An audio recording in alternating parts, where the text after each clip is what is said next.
آیت قرآن کی تلاوت کرنا، جان پر کیل کر اظہار صداقت کرنا۔ دنیا کی کتابوں میں قرآن چمکتا ہے، دنیا کی کتابوں میں قرآن چمکتا ہے، قرآن میں رب کا فرمان چمکتا ہے۔ عادت بنا لے جو تلاوت قرآن کی، خدا کی نظروں میں وہ انسان چمکتا ہے۔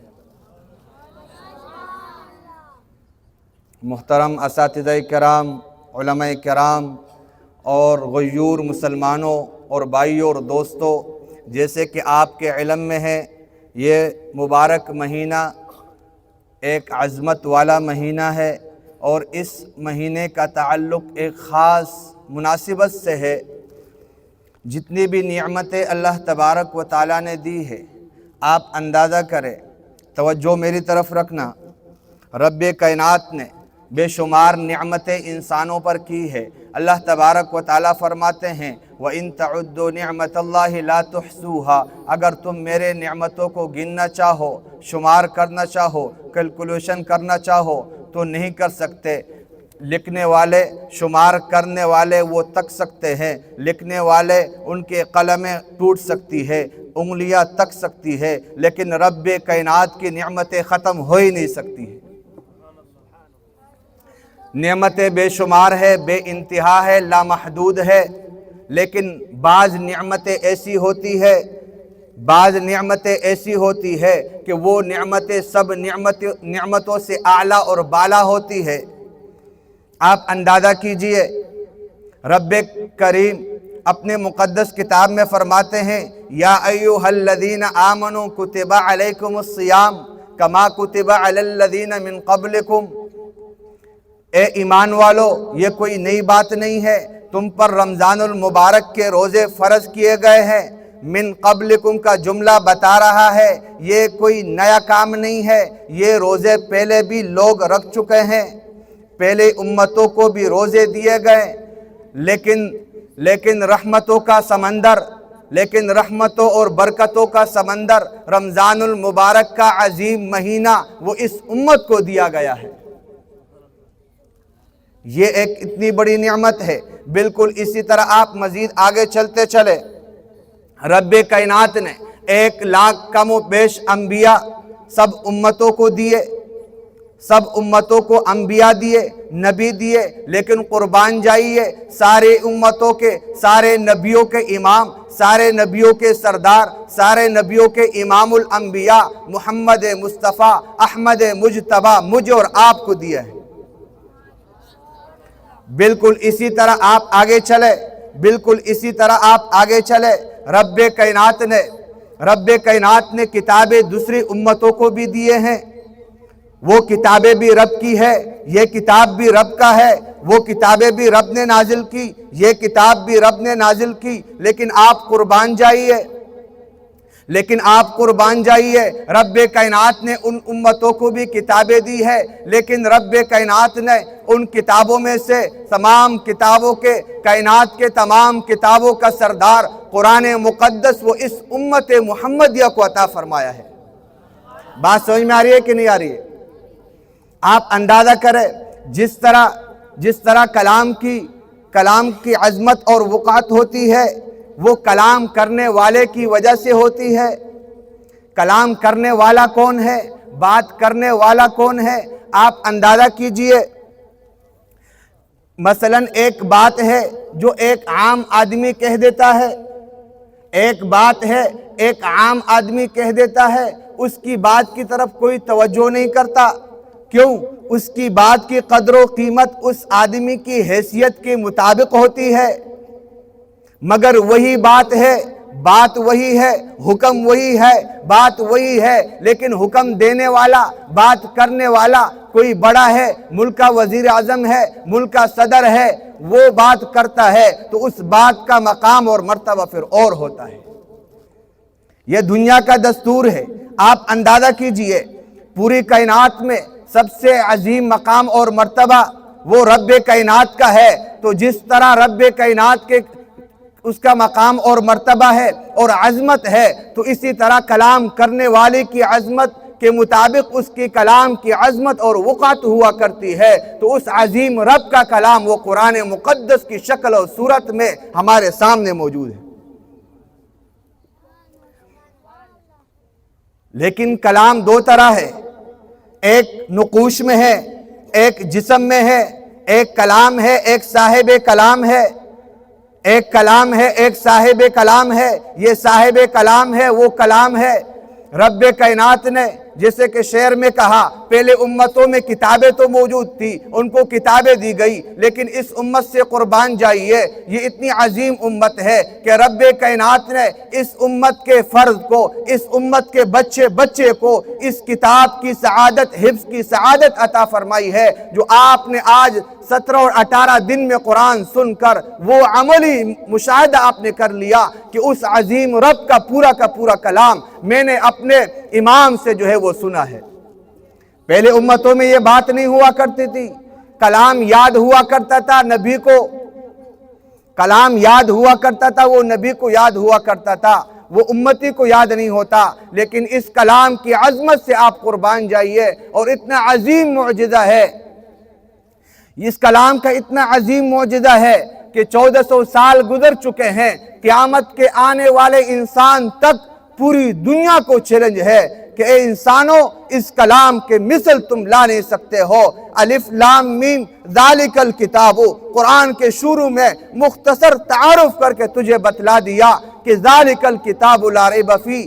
یہ بات اپنے ذہن میں رکھنا، یہ کلام اتنا عظیم ہے، اس کلام میں شک نہیں ہے، اس کلام میں شک اور شیبے کی گنجائش نہیں ہے، مریا کی گنجائش نہیں ہے۔ اس کلام کا فائدہ کیا ہے؟ ھدی للمتقین، یہ کس کے لیے نازل کیا گیا؟ یہ ہدایت ہے، یہ رہنمائی ہے، لیکن متقیوں کے لیے۔ یہ کلام اتنا عظیم ہے، روایت میں آتا ہے کہ زمین اور آسمان کے پیدائش اور تخلیق سے 1000 سال پہلے رب کائنات نے، رب لم یزل نے اس عظیم کتاب کی تلاوت کی، سورہ طٰہٰ اور یاسین کی تلاوت کی۔ جب فرشتوں نے اس کلام کو سنا، فرشتے حیران ہو گئے، فرشتے کہنے لگے وہ خوش نصیب ہے وہ امت جس امت کو یہ کتاب دی جائے، خوش نصیب ہے وہ دل، خوش نصیب ہے وہ لوگ، وہ قراء اور وہ حفاظ جن کے سینوں میں یہ قرآن محفوظ ہو، خوش نصیب ہے وہ زبان جن زبانوں سے یہ قرآن ادا ہو۔ یہ کوئی چھوٹی کتاب ہے؟ یہ کوئی مذاق ہے؟ آپ اندازہ کیجئے، ایک ایک چیز قرآن کی صفات، قرآن کی عظمتیں وہ بے انتہا ہے، کوئی اس کو بیان نہیں کر سکتا۔ قرآن کی عظمت کا آپ اندازہ لگائیے، قرآن کی عظمت کا آپ اندازہ لگائیے۔ قرآن مقدس میں رب کریم فرماتے ہیں لو انزلنا هذا القرآن على جبل لرأيته خاشعا متصدعا من خشیت اللہ، اگر ہم اس مقدس کلام کو ایک پہاڑ پر نازل کرتے، وہ پہاڑ بھی اتنا بڑا ہوتا، دنیا میں جتنا بڑا پہاڑ ہے، دنیا میں سب سے بڑا پہاڑ لے لو، اس پہاڑ پر بھی یہ کلام نازل ہوتا تو اس کا نتیجہ کیا ہوتا؟ لَرَأَيْتَهُ خَاشِعًا مُتَصَدِّعًا مِّن خَشْيَةِ اللَّهِ، اے مخاطب تو اس پہاڑ کو دیکھتا کہ وہ اللہ کے خوف اور خشیت سے وہ پٹ جاتا اور ریزے ہو جاتا۔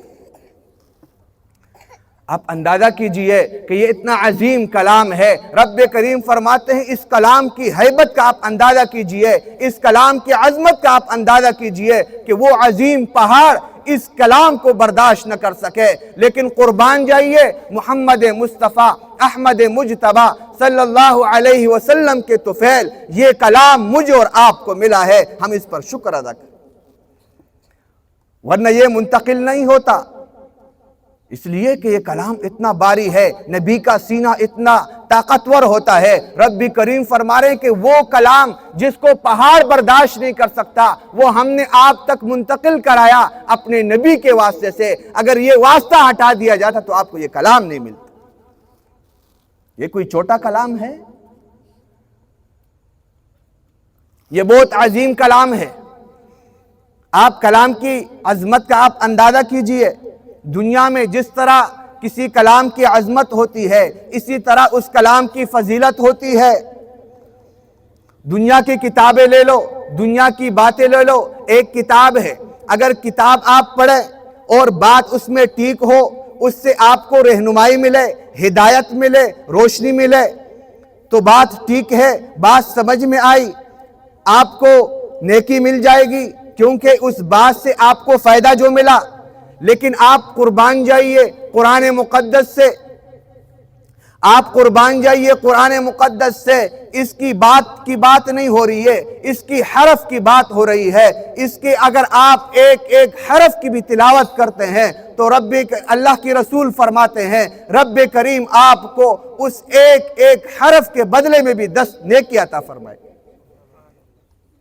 عبداللہ بن مسعود رضی اللہ تعالی عنہ کی روایت ہے، جو اس مقدس کتاب میں سے ایک حرف پڑھتا ہے اس کو 10 نیکیاں ملتی ہے۔ اللہ کے رسول فرماتے لا اقول الف لام میم حرف، یہ بات بھی یاد رکھنا، میں یہ نہیں کہتا کہ الف لام میم ایک حرف ہے، بلکہ الف حرف و لام حرف و میم حرف، بلکہ الف الگ حرف ہے، لام الگ حرف ہے، میم الگ حرف ہے، یہ تینوں الگ الگ حرف ہوئے، گویا کہ آپ نے ایک لفظ پڑھا اور اس کے 30 نیکی آپ کو مل گئی۔ آپ کو بات سمجھ میں آئے یا نہ آئے، معنی سمجھ میں آئے کو نہ آئے، ورنہ تو آپ اس سے اندازہ کیجئے کہ یہ الف لام میم کی مثال اللہ کے رسول نے دی ہے۔ یہ اس فضیلت کے ملنے کے لیے یہ ضروری نہیں ہے کہ سامنے والا مفسر قرآن ہو، سامنے والا محدث ہو، سامنے والا قرآن کو سمجھنے والا ہو، اس کے فہم اور ادراک رکھتا ہو، یہ ضروری نہیں ہے۔ آپ اس الف لام میم کے مثال سے اندازہ کیجئے۔ بعض لوگ یہ کہتے ہیں کہ صرف قرآن پڑھنے سے فائدہ نہیں ہے، صرف قرآن کی تلاوت سے فائدہ نہیں ہے، ترجمہ معلوم ہونا چاہیے، تشریح معلوم ہونی چاہیے۔ ہم کہتے ہیں اچھی بات ہے، معلوم ہونی چاہیے، بیٹھنا چاہیے، قرآن کو سیکھنا چاہیے، قرآن کو وقت دینا چاہیے، تفسیر اور تشریح اس کو سننی چاہیے اور سمجھنی چاہیے اور اس پر عمل بھی کرنا چاہیے۔ یہ سب اعلیٰ عمل ہے، اس سے کوئی انکار نہیں ہے۔ لیکن اگر ایک آدمی ہے 14ویں صدی کا مسلمان ہے، وہ یہ کہتا ہے کہ مجھے سمجھ تو نہیں آتا، لیکن رب کائنات کے کلام کو، رب کائنات کے کلام کی میں تلاوت کرتا ہوں، مجھے سرور اس سے ملتا ہے، مجھے لذت ملتی ہے، تو تب بھی اس کو ثواب ملتا ہے۔ اس سے کوئی فرق نہیں پڑتا کہ اس کو سمجھ میں آئے کو نہ آئے۔ الف لام میم یہی تو مطلب ہے۔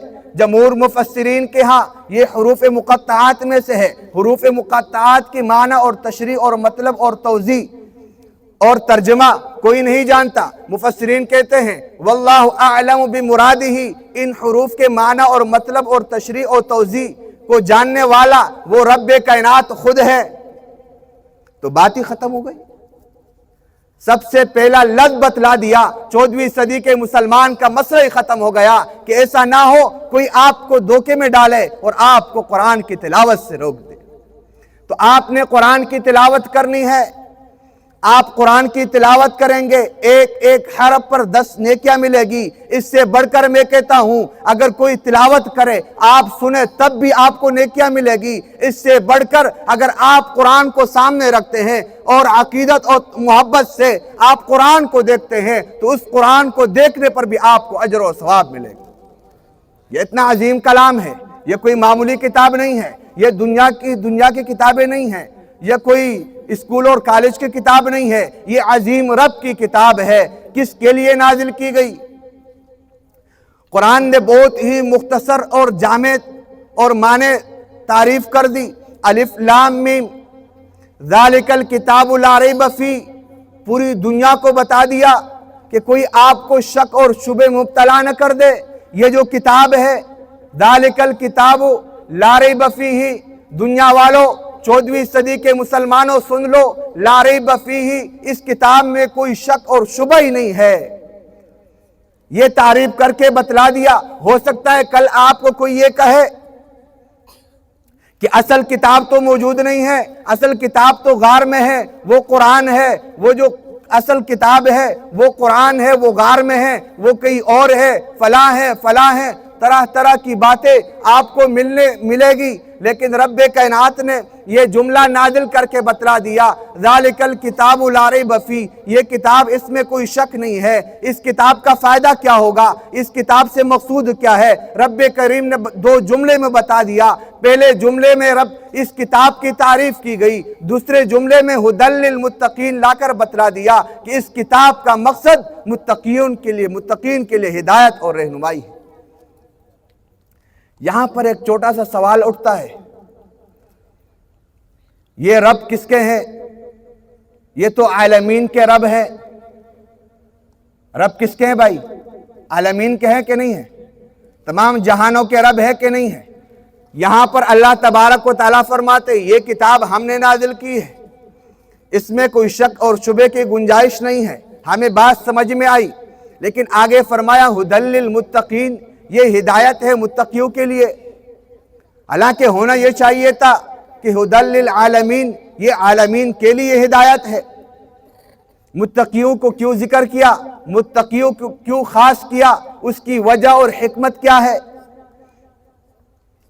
اس کی وجہ اور حکمت یہ ہے کہ اللہ تبارک و تعالیٰ فرماتے ہیں کہ اس کلام کو سمجھنا، اس کلام پر عمل کرنا، اس کلام کو اپنی زندگی میں لانا، اس کلام کے ایک ایک حکم کو ماننا، اس کے مطابق زندگی گزارنا، یہ ہر ایک کا کام نہیں ہے، کیونکہ لوگ تو طرح طرح کے موجود ہوں گے۔ لوگ جو ہے کلام کو مذاق بنائیں گے، لوگ قرآن کے حکموں کو پس پش ڈال دیں گے، وہ کلام کے ساتھ مذاق کریں گے۔ لیکن جو متقی ہوگا، جو مومن ہوگا، جو اللہ تبارک و تعالیٰ سے ڈرتا ہوگا، جو یوم جزا سے ڈرتا ہوگا، رب کے سامنے کڑے ہونے سے ڈرتا ہوگا، یہ متقی کی صفات ہے۔ جو اپنے رب کے سامنے کڑے ہونے سے ڈرے تو اس کے اندر یہ بات ہوگی کہ اگر آج میں نے دنیا میں اس عظیم رب کے کلام کو پس پش ڈالا تو کل قیامت کے دن مجھے اپنے رب کے حضور کڑا ہونا پڑے گا اور اس کو جواب دینا پڑے گا۔ تو اس لیے مسلمان کی شان یہ ہوگی، وہ جہاں پر بھی ہو، جس کام میں ہو،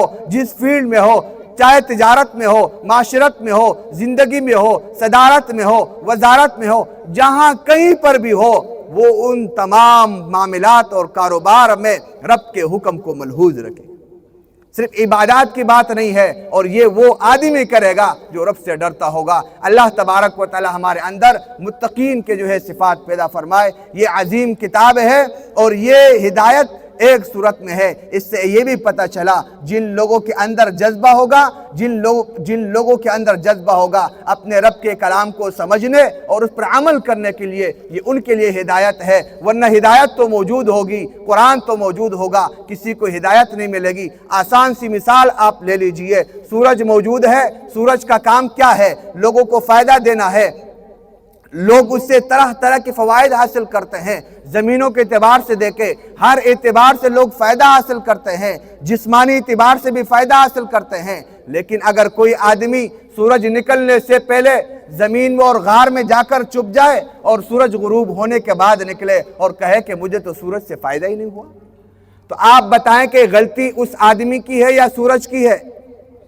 غلطی اس آدمی کی ہے۔ اسی طرح یہ کلام ہدایت ہے، کلام رہنمائی ہے، کلام سرچشمہ ہے، کلام ہدایت ہے، لیکن اگر اس سے ہم ہدایت اور رہنمائی حاصل نہیں کرتے تو غلطی ہماری ہوگی۔ لہذا ہمیں اپنے گریبان میں جھانکنا پڑے گا، اس عظیم رب کی کتاب کی لاج ہم نے رکھنی پڑے گی۔ اس کتاب کو بھی ہمیں سمجھنے کی بھی ضرورت ہے۔ جس طرح کہ یہ رمضان المبارک کا ماحول تھا، قرآن مجید کی تلاوتیں کی گئی، قرآن کو سنا گیا پڑھ کر۔ ابھی رمضان المبارک کے بعد ہم یہ معمول بنائیں گے کہ قرآن کو سنیں گے تفسیر اور تشریح کے ساتھ اور ترجمے کے ساتھ۔ کون کون عہد کرتے ہیں نا انشاءاللہ؟ اس کلام کو ہم نے سننا ہے، سمجھنا ہے، اپنی زندگی اس پر بنانی ہے۔ جس نے اپنی زندگی اس کلام پر بنائی، اس کی دنیا بھی بنی اور آخرت بھی بنا، اور جس نے اس کلام کو پس پش ڈالا، اللہ کے رسول فرماتے ہیں اس کے خلاف میں جو ہے فیصلہ دائر کروں گا۔ اللہ تبارک و تعالی اس سے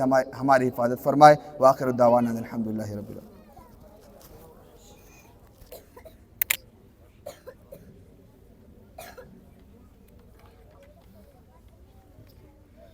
ماشاءاللہ مفتی احسان اللہ فاروقی صاحب خطاب فرما رہے تھے۔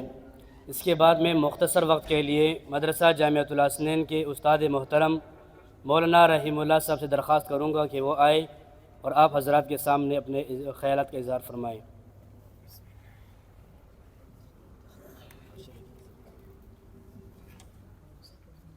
بسم اللہ الرحمن الرحیم. ماشاء اللہ جی بیان خو تاسو واورېدو. الله جل شانو دې موږ ټول له په هغې باندې عمل کړو توفیق را نصیب کړي. څومره د زندګۍ متعلق خبرې وي، د قرآن مجید اهم خبرې وي، هغه زموږ مخې ته راغلي. زه خو به صرف د دې خپلو مقتدیانو شکریه ادا کړم چې د رمضان مبارکه میاشت وه. یقینا الله جل شانه موږ او تاسو ته دا موقع را نصیب کړله او په کال کې دغه یو موقع راځي. د رمضان مبارک میاشت یو ځل راځي او بار بار دغه میاشت نه راځي.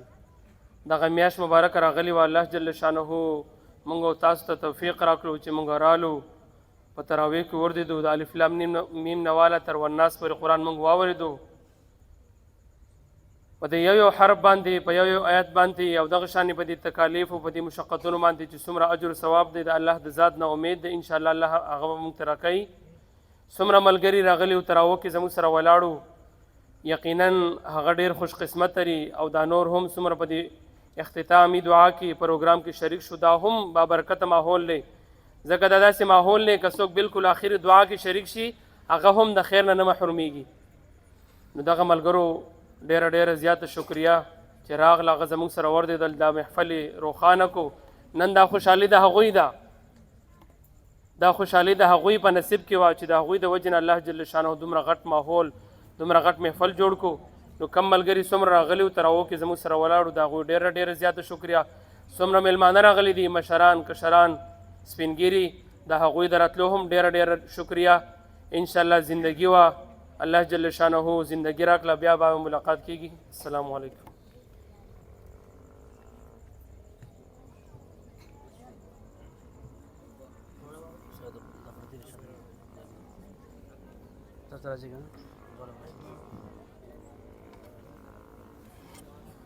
اچھا جی اختتامی دعا دپاره د مدرسه جامعة الاسنین محتمم مولانا محمد عمران صاحب درخواست کوم چې هغوی راشي او اختتامی دعا فرمایش.